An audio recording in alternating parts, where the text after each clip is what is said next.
बार्शी शहरातील तेलगिरणी चौक परिसरात गुंडगिरी, धमकी, मारहाण, लूटमार आणि दहशतीचे प्रकार सातत्याने वाढत असून रेड लाईट एरियात मजबुरीने वेश्याव्यवसाय करणाऱ्या महिलांवर होणारे अन्याय, अत्याचार गंभीर चिंतेचा विषय ठरतायत।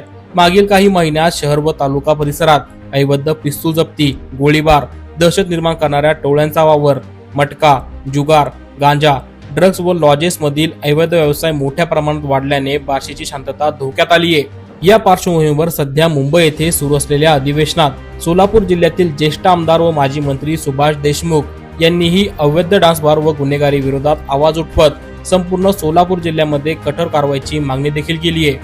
बार्शीच्या तेलगिरणी चौकातील रेड लाईट एरियात रेकॉर्डवरील गुन्हेगार खुल्या वावरत असून महिलांना व ग्राहकांना धमकावणे, पैसे उकळणे, मोबाईल हिसकावणे, डांबून ठेवणे व मारहाण करणे असे प्रकार सर्रास घडतायत। तसे भीती व बदनामीच्या धाकामुळे पीडित महिला किंवा नागरिक तक्रार देण्यास पुढे येत नाही। काही निवडकांवरच कारवाई करून खरे गुन्हेगार मोकाट सोडले जात असल्याचा आरोपही होतोय।